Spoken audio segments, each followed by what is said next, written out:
Many of us have come back to oversee the lifting of this precious world into its new place. It is the next evolution.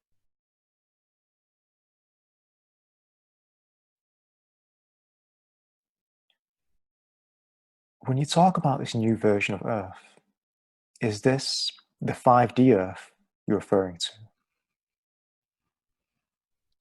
5D, 6D, 7D, it goes on and on and on. There's many versions. But the one that is after the physical Earth becomes 5D. 4D is a transition, but 5D is the ultimate location of humanity in physical form as they transcend the physical form. Okay, I think it's making more sense now. So, when you said the Earth is doomed, it's the 3D version of Earth that you're saying is that can't be rescued. Is that right? Right, and it has been damaged. And it is better just to create a star that shines within the galaxy and the universe than to destroy it. Let it be a reminder, a beacon to those that have Earth in their memory, in their cells, in their blood, and in their bones. It shall not be forgotten.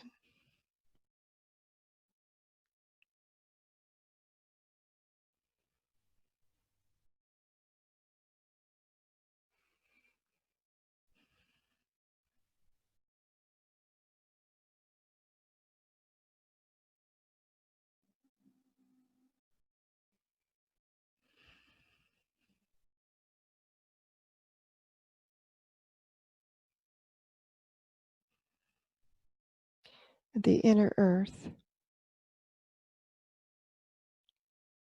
which was already 5D and above, will become available. So the outer Earth and the inner Earth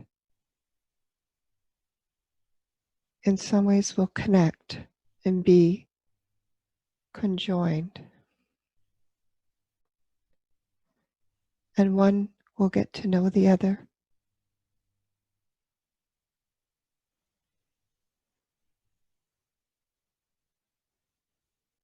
For it will not be lost either.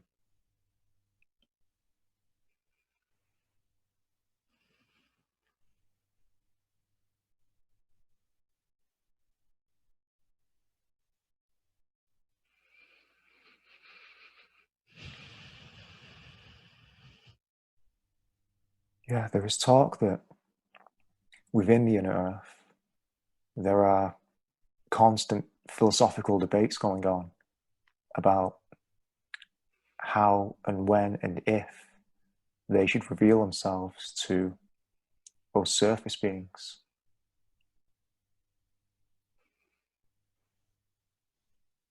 That will happen at the time that the physical Earth, the parts of the physical Earth that are being uplifted, become the equivalent of 5D.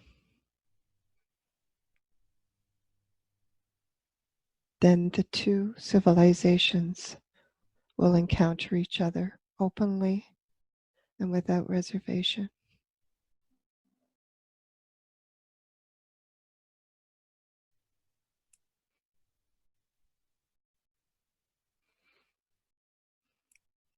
And they will realize that they have known each other all along in various forms, lifetimes, experiences.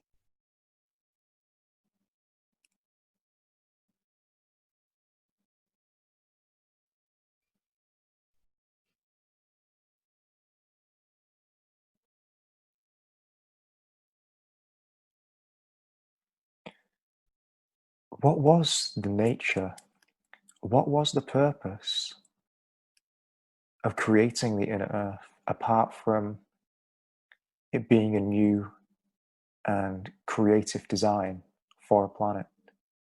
It had to serve some purpose other than just being for the sake of being. Can you offer some information on on why it is necessary and why it exists, the inner earth? It seems it was part of an experiment to see, almost through osmosis, if the one civilization had an impact and could connect to the other. And it was hoped that should anything happen to either one or the other, the one that was unaffected could assist the one that had been affected if something negative should occur. And in a sense, that was true, that the inner earth was able to reach out. Those beings that were of a higher vibration were able to reach out, mostly on a telepathic level. And that worked for some time until the earth became just so dark and heavy. And then it was sealed and encased in its own reality through which nothing could penetrate. And that is when the Creator knew that something had to be done, or all was going to be lost, including the inner earth. It too would be lost.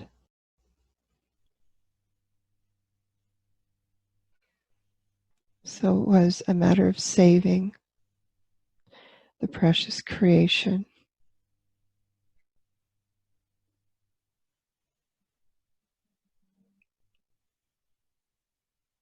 And now the two are to meet and blend and create together a new world.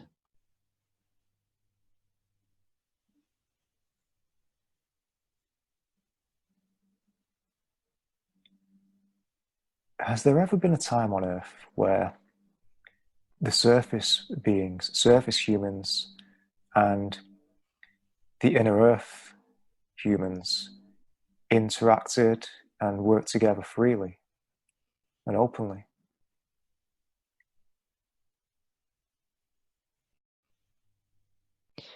Back in the time of Lemuria, there were times when the two would meet, not necessarily live side by side, but they would meet, share knowledge and understanding. That's when it was safe, when the entire earth was a higher vibration. There was no judgment of one another, just cooperation, just a love for one another. And that existed for quite some time until there was interference from outside forces. And even these outside forces were part of the Creator, as part of the experiment. The Creator created these beings to see what would happen, what their impact would be on the light. Again, all was an experiment. It was a rite of passage for the planet to see if it could be overcome, if the light was truly more powerful than the darkness. except there was a forgetfulness that entered, and in that forgetfulness, that divine spark, that special spark was dimmed. And the Creator watched to see how everything would unfold. Another form of expression and understanding and discovery.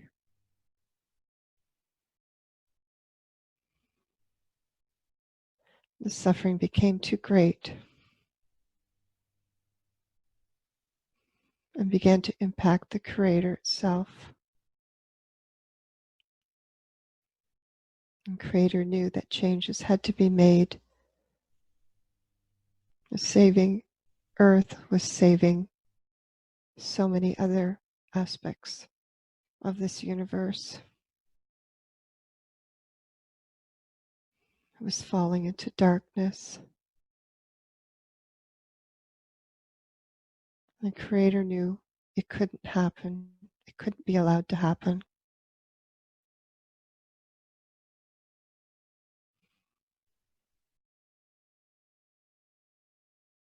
So a plan was put into motion.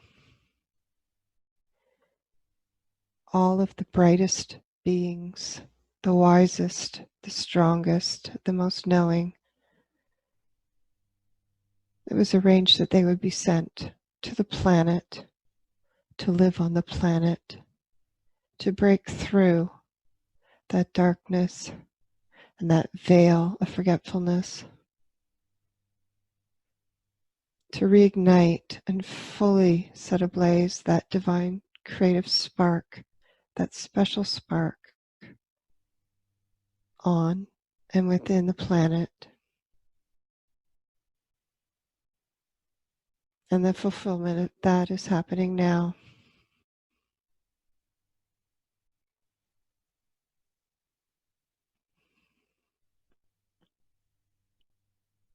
And the light is victorious.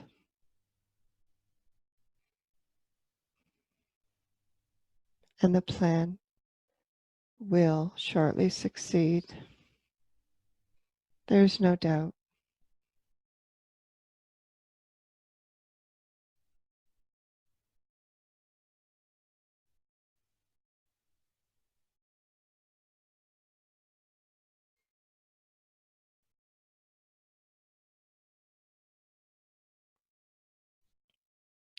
And I am one of the many that is back to ensure that this plan succeeds.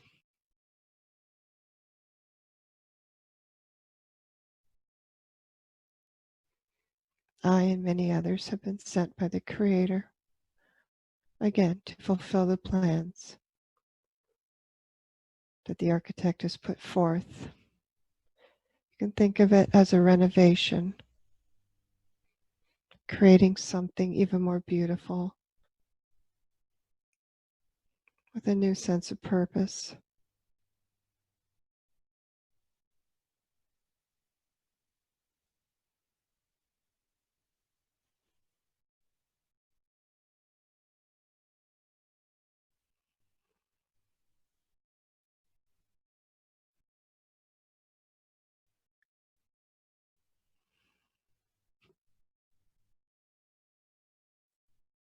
But how are you doing that in your physical waking life?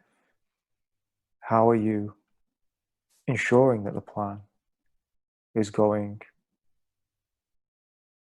according to design? Is it just your being here, just your presence that assures it, or is there something else? Many of us work on many different levels. As a physical presence, we are conduits for the light.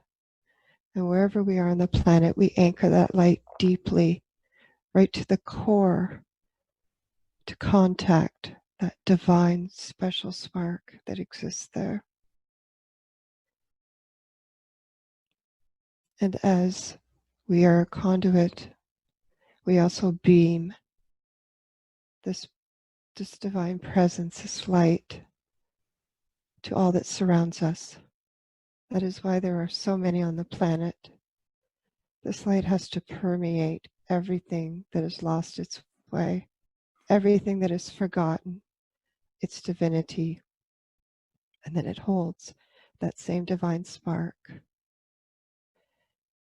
And as we touch those with our light, they remember, and that veil of forgetfulness is detached from them, and they remember. And then they too become conduits for this light. And each soul has many different soul expressions and fractals from the same original divine soul spark. And we are positioned all over the planet, more where they're needed, in dark areas. We all have our jobs, our roles to play, our missions.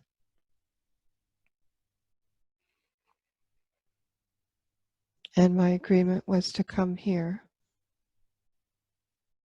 and I choose how I serve my mission to bring this beautiful planet out of the darkness.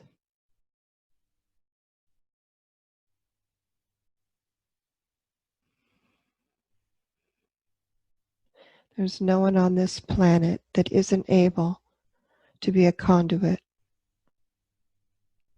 All it requires is taking off that forgetfulness, that heavy veil of forgetfulness, letting the light shine in, shine through.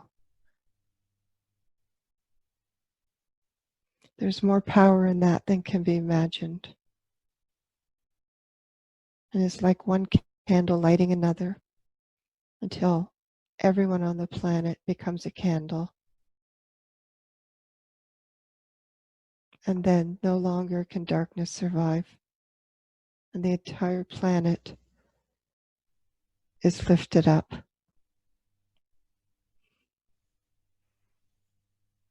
And is returned to its full beauty.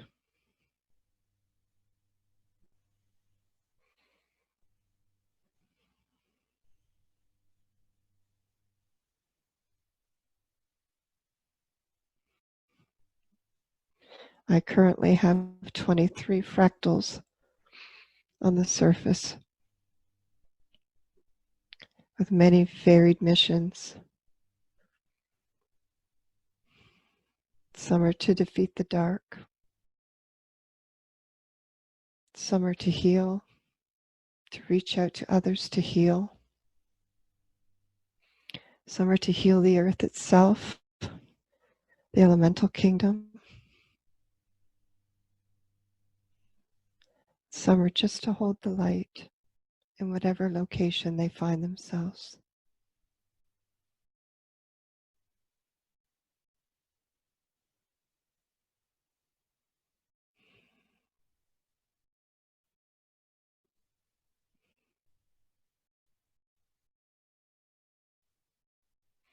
And some of us are gatekeepers.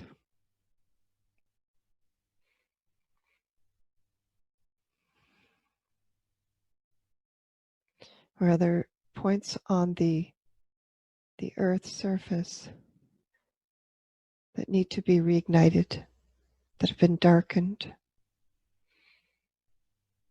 And once reignited, the entire grid lights up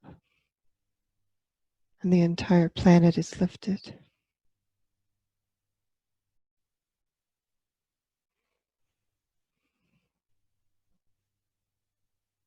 Everyone has a job and everyone has a purpose.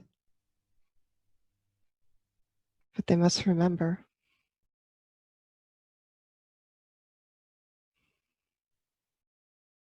it is a choice whether they take that veil of forgetfulness off or not. Do they want to live in the fear and darkness and limitation or do they want to embrace that divine God spark?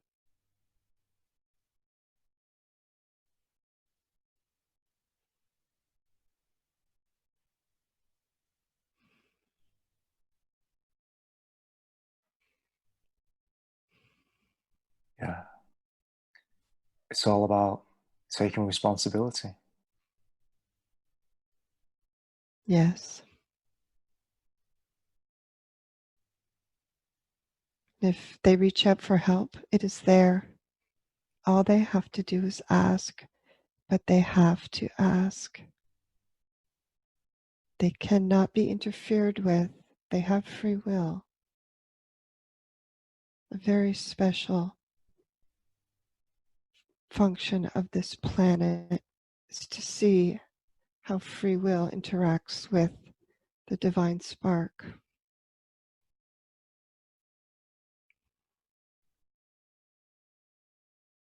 And in some, it has gone separate ways, but must be reconnected to serve the purpose of the soul that has come in.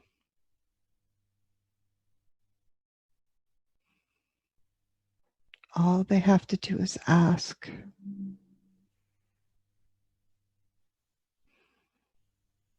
It's so simple. Just ask. Reunite me with my divine spark so that I may serve the Creator as it was intended.